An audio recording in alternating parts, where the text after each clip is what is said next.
다 함께 주님의 기도를 올려드리겠습니다. 하늘에 계신 우리 아버지의 이름을 거룩하게 하시며 아버지의 나라가 오게 하시며 아버지의 뜻이 하늘에서와 같이 땅에서도 이루어지게 하소서. 오늘 우리에게 일용할 양식을 주시고 우리가 우리에게 잘못한 사람을 용서하여 준 것 같이 우리 죄를 용서하여 주시고 우리를 시험에 빠지지 않게 하시고 악에서 구하소서. 나라와 권능과 영광이 영원히 아버지의 것입니다. 아멘. 이 시간은 그 찬송가 420장 하나님께 올려드리겠습니다. 찬송가 420장입니다.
하나님께서 오늘 우리에게 주신 말씀은 구약 신명기 9장 11절에서 12절의 말씀입니다.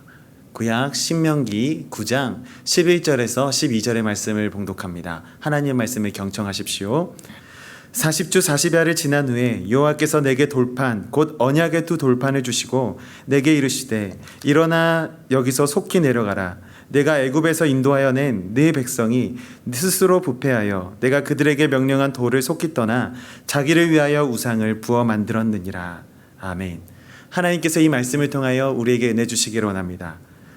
사랑하는 여러분, 이스라엘 백성들의 역사를 본다면 네 가지 패러다임으로 계속해서 반복되고 있다는 것을 저는 말씀드렸습니다. 그 네 가지가 무엇이었을까요? 먼저 반역입니다. 반역 다음에 하나님께서 징벌을 하시죠. 징벌한다면 이스라엘 백성들에게는 어떤 모습이 나타납니까? 회개합니다. 그리고 회개하면 하나님께서 어떻게 하십니까? 용서하십니다. 반역과 징벌과 회개와 이 용서라는 이 패러다임이 계속해서 이스라엘 백성들 상황 가운데 반복해서 일어나고 있다는 사실을 우리는 성경을 읽으면 읽을수록 발견하게 되는 것이죠. 여러분, 어쩌면 이 모습이 우리의 삶과 다를 바가 없진 않은가 생각하게 되는 것이죠. 항상 우리는 하나님 앞에서 나도 모르는 사이에 반역을 이행합니다. 그리고 하나님께서는 내 삶 가운데 징벌을 행하시죠. 내 삶이 뭔가 형통하지 못하고 내 삶이 언젠가 뭔가 무뎌진 것 같고 내 삶이 내 뜻대로 되지 않는 것 같을 때 우리는 그제서야 하나님 앞에 주님, 제가 잘못했습니다. 나의 삶이 주님 앞에 온전하지 못했습니다 라는 말로, 그런 고백으로 하나님 앞에 올려드리곤 합니다. 그리고 나서는 어떻게 하십니까? 하나님께서 우리 가운데 긍휼하심 허락하여 주십니다. 하나님께서 우리의 삶을 용서하여 주신다라는 것이죠.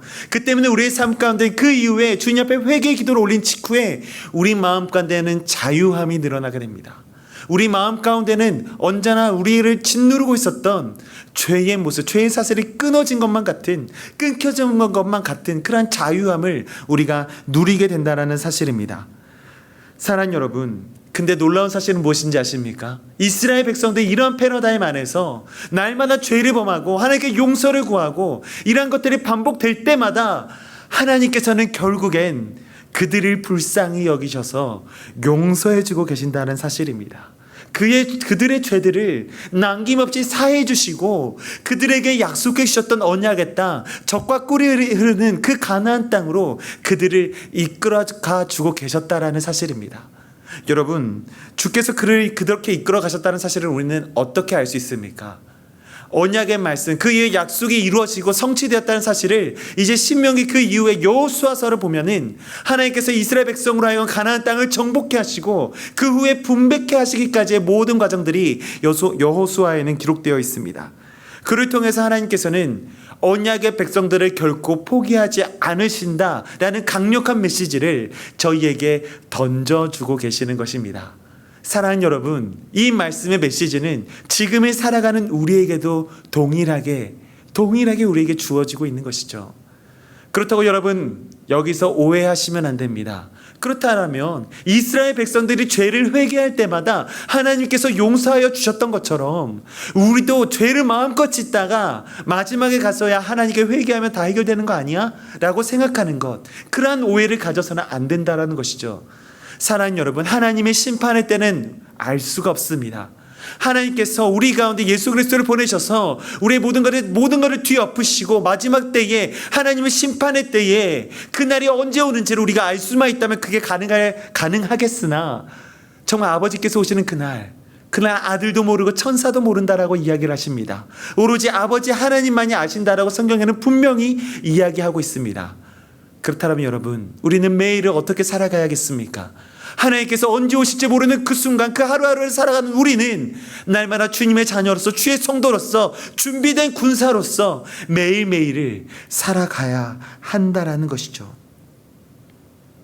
사랑하는 여러분, 이스라엘 백성들을 사랑하시고 여전히 우리를 사랑하시는 하나님께서는 이스라엘 백성들을 언약의 백성으로, 지금 살아가는 우리들을 또한 언약의 자녀로, 백성으로 삼아주고 계십니다. 이스라엘 백성들에게 그 정점으로 삼으셨던 사건이 무엇입니까? 바로 그들에게 두 돌판 10계명을 허락하여 주신 것입니다. 10계명을 허락하여 주신 것을 통해서 그 순간 그들은 더 이상 이 시대의 사람의 민족이 아니라 하나님의 민족, 신정 국가로서 첫 발걸음을 내딛게 된 것이었습니다. 그런데 여러분, 오늘 본문의 말씀에 보면 어떤 일이 벌어지고 있습니까? 두 돌판 10계명을 하나님께서 허락하여 주심으로 그들의 신정 국가로서의 역사가 새롭게 시작되었습니다. 그런데 그와 동시에 이스라엘 백성들이 보여줬던 그런 모습은 어떤 것이었습니까? 하나님께서 지극히 싫어하시고 증오하시는 우상을 만들어 섬기고 있는 모습을 보여주고 있는 것입니다. 하나님보다 더 사랑하는 그 무언가, 하나님보다 더 우선시하는 그 무언가, 하나님보다 더 붙들고 싶고 하나님을 대체 삼아 하나님과의 대체적인 어떤 그 무언가를 내 마음에 두는 것, 그 모든 것들을 우리는 우상이라고 이야기하고 그것을 내 마음에 두고 새기는 것을 우리는 우상 숭배라고 이야기를 하고 있는 것입니다.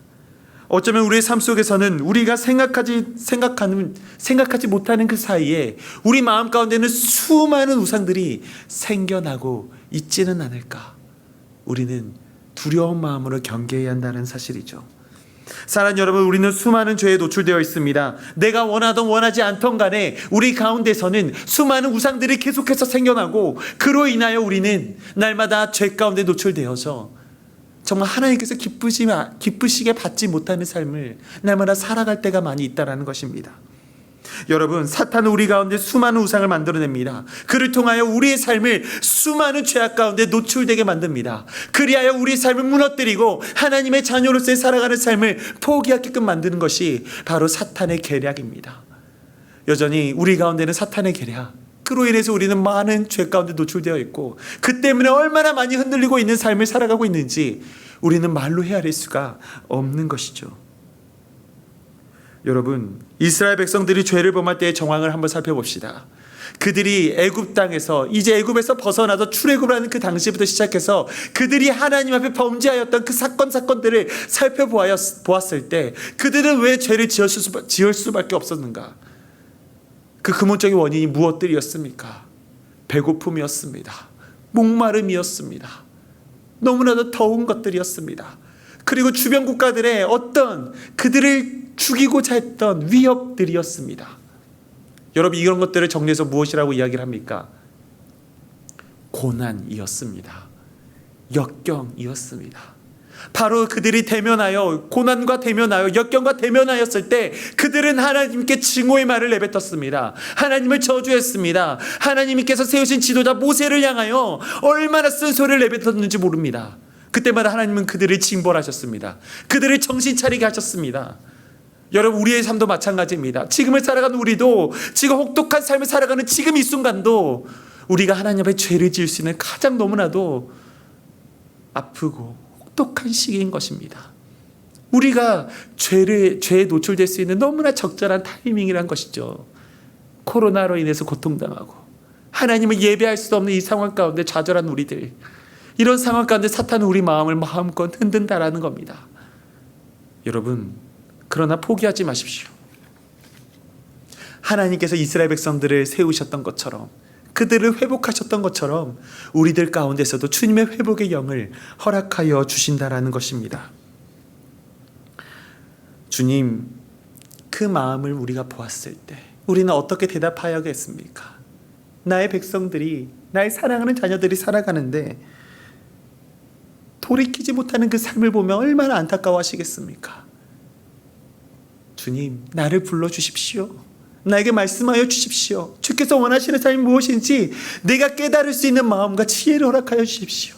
간구하는 마음이 날마다 우리에게 있어야 하지는 않겠습니까? 우리의 삶에는, 우리의 중심에는 끊임없이 우상들이 만들어지고 있다라고 이야기를 드렸습니다. 그런데 그 우상들이 만들어지고 그 때문에 우리가 죄에 노출되어서 죄에 젖어드는 그 순간은 정말 찰나라고 이야기할 수 있을 만큼 너무나도 짧은 기간 안에 일어날 수 있는 일인 것입니다. 여러분, 오늘 성경에서 모세는 40주 40야, 쉽게 말하면 40일간 이스라엘 백성들을 떠나서 시내산에 올라가 있었습니다. 근데 이 40일이라는 시간을 본다면 짧다면 짧다고 이야기할 수 있겠지만은 길다면 너무나도 길다고 이야기할 수 있는 시간인 것이죠. 이스라엘 백성들은 기다리지 못했습니다. 이스라엘 백성들은 그 40일을 참지 못했습니다. 그리하여 우리를 지킬 신을 만들라라고 아론에게 부탁하여서 그렇게 외쳤던 것이죠. 그리하여 그들은 그들만의 신상 금송아지를 만들게 되었던 것입니다. 그런데 그 40일이 지나고 있을 때 이스라엘 백성들이 자신만의 어떤 불만과 불평을 토로하고 있을 때 시내산 위에서는 어떤 일들이 일어나고 있었습니까? 오늘의 본문 말씀 11절의 말씀을 우리 함께 읽도록 하겠습니다. 40주 40야를 지난 후에 여호와께서 내게 돌판 곧 언약의 두 돌판을 주시고, 하나님께서 언약의 징표 즉 십계명 두 돌판을 모세에게 허락하여 주셨던 사건, 그 사건이 일어나고 있었다라는 것입니다. 이스라엘 백성들은 자신들만의 신을 만들어 섬기고 있을 때 하나님께서는 모세에게 두 돌판을, 언약의 징표임을, 그 사건을, 그 징표를 허락하여 주셨다라는 것이죠. 그 징표를 통해 이스라엘 백성들이 더 이상 인간의 법으로 살아가는 것이 아니라 하나님의 법으로 살아갈 수 있는 신령한 은혜를 입게 되었다라는 것입니다. 그런데 이게 무슨 일이었습니까? 하나님과 이스라엘 백성의 언약의 관계로 변하는 그 결정적인 순간에 이스라엘 백성들은 우상을 섬기고 있었다라는 것이죠. 너무나도 대비되는 사건들이 일어나고 있었던 것입니다. 사랑하는 여러분, 하나님께서 원하시면 그 순간 이스라엘 백성들을 바로 멸망시키실 수도 있었을 것입니다. 그런데 하나님께서는 그렇게 하지 않으셨습니다. 그 자리에 있는 모세에게 뭐라고 말씀하시면 이렇게 말씀하시죠. 속히 내려가라. 속히 내려가라. 내 백성이 죄를 범하고 있다. 내 백성이 스스로 부패하여 내가 그들에게 명령한 도를 떠나서 그들을 위하여 우상을 부어 만들었다라고 외치고 계시는 것입니다. 오늘의 본문 말씀 12절의 말씀을 읽어드리겠습니다. 내게 이르시되 일어나 여기서 속히 내려가라. 내가 애굽에서 인도하여 낸 내 백성이 스스로 부패하여 내가 그들에게 명령한 도를 속히 떠나 자기를 위하여 우상을 부어 만들었느니라. 여러분, 하나님께서 모세를 내려보내시면서 어떤 마음을 가지고 있으셨을까요? 네가 내려가서 저들을 멸하라 라는 마음이 가지고 계셨을까요? 아니요. 네가 내려가서 돌이켜라 라는 마음이 더 커진 않았을까? 그들로 하여금 돌이키게 만들어라, 내게로 다시금 돌아오게 만들어라 라는 간절한 바람이 하나님의 마음이 아니었을지 우리는 생각해 보아야 합니다. 사랑 여러분, 하나님은 그들의 백성을 돌이키시는 분이십니다. 어떻게 해서든 하나님의 자녀로 하여금 하나님 자녀답게 살아갈 수 있도록 인도하여 주시는 분이 바로 우리 하나님이시라는 겁니다. 그를 위하여 우리의 삶 가운데서도 나를 흔들고 있는 우상들과 수많은 죄악들이 나를 옥죄게 올 때 하나님께서는 그것을 해결하여 주시려고 모세와 같은 동역자, 나의 수많은 사람들을 내게 보내주신다라는 것입니다. 하나님의 사자를 우리에게 붙여주십니다. 동역자를 우리에게 허락하여 주십니다. 나의 상태를 제대로 알고 나의 상황이 어떤 것인지 제대로 돌이켜서 하나님께 돌아갈 수 있도록 그 지표를 우리에게 제공해 주시려고 우리에게 귀한 동역자 주님의 사자를 우리에게 보내주신다는 것입니다. 여러분, 이 사실을 또 돌려서 말하면 어떤 말로 표현할 수 있는지 아십니까? 내 사랑하는 이가 시험을 받고 무너져가고 있을 때 그곳을 회복시키시려 하나님께서는 주의 사자로 나를 삼으셔서 그들에게 파송하실 수도 있다는 것입니다. 모세에게 말씀하셨던 것처럼 우리에게 속히 내려가라, 속히 가보라 라고 말씀하실 때가 있으실 것이라는 사실입니다. 사랑하는 여러분, 우리는 그렇기 때문에 늘 예배자로 거룩하게 서 있어야 합니다. 속히 내려가라 라는 주님 말씀 가운데는 이스라엘 백성들 뿐만 아니라 지금을 살아가는 우리들 가운데 회복이 있기를 바라시는 하나님의 간절한 바람이 녹아져 있는 것입니다. 사랑하는 여러분, 주님의 준비된 사자가 될 수 있기를 간절히 소망합니다. 우리가 살아가는 동안 내가 회복받는 것뿐만 아니라 나를 통해서 그 누군가가 하나님의 자녀로서 회복될 수 있도록 하나님께서 나를 사용하실 수 있도록 준비되는 주님의 자녀가 될 수 있기를 간절히 소망하는 것입니다. 사랑하는 여러분, 그를 위해서 노력하십시오. 그를 위해서 수없이 발버둥 치십시오. 하나님께서 기뻐 받으실 만한 그런 자녀로 도구로 사용받을 수 있도록 누누이 한 걸음 한 걸음씩 내딛어 가십시오. 그것이 우리의 삶의 예배가 되기를 간절히 소망하는 것입니다. 이 시간 말씀을 뜨고 함께 기도하기 원합니다. 주님, 주님의 은혜로 살아가게 하여 주시옵소서. 주님의 말씀 안에 순종한 우리의 삶이 되도록 인도하여 주시옵소서. 나를 사용하셔서 하나님의 나라 구현하시고 나를 통하여 회복시키실 이가 있다면, 그 땅이 있다면 나를 보내실 때 내 마음이 준비케 되는 은혜를 입게 하여 주시옵소서. 우리 또 한 가지 기도해 주실 때 오늘 저녁 6시 반부터 중고등부 수련회가 시작됩니다. 월요일, 화요일, 수요일 이 3일 동안 비대면으로 진행되는 가운데 하나님 은혜 베풀어 주십시오. 수련회가 코로나로 인해서 고통당하지 않도록 오히려 이 신앙 가운데, 이 시간 가운데 신앙이 예리하게 연단되어 가는 신앙의 훈련이 될 수 있도록 모든 스텝들과 그것을 녹화하며 그리고 모든 것을 말씀을 선포하시는 간사 목사님 그 말씀이 아이들의 심령을 변화시킬 수 있는 그러한 능력의 시간들이 될 수 있도록 우리 시간 함께 마음을 모아 기도하며 나가도록 하겠습니다. 기도하시겠습니다. 사랑해 주님 감사합니다. 하나님, 우리의 마음과 생각이 주를 향하기 원합니다. 주께서 우리에게 허락하셨고 주께서 우리에게 주신 귀한 말씀을 쫓아 살아가기 원합니다. 하나님의 사랑과 하나님의 마음을 품게 하여 주시옵소서. 주님, 우리로 하여금 우리를 보내실 때 하나님의 뜻을 보내신 것은 귀한 주님의 은혜가 뜻이 있을 줄 믿습니다. 하나님의 사랑으로 묻어져가는 아버지 하나님의 사람을 세워가는 귀한 은혜 삶이 되도록 주님 인도하여 주시옵소서. 날마다 주께서 기뻐 받으시는 은혜의 삶으로 살아가기 원합니다. 나를 통하여 회복시키실 것이 있다면 회복시키시고 그를 통하여 사용받을 수 있는 귀한 주님의 자녀가 될 수 있도록 주님 인도하여 주시옵소서. 하나님의 그 마음을 허락하시고 하나님의 그 뜻을 허락하여 주시옵소서. 이제 중고등부 수련회가 시작됩니다. 하나님 준비되는 가정 가운데 하나님 은혜 내려주시고 하나님의 성령 하나님의 그 인도하심이 하나님의 그 말씀의 능력이 아이들에게도 임하여 아버지 아이들의 삶이 전인적인 변화를 경험하고 하나님의 그 기쁨이라는 은혜의 삶이 될 수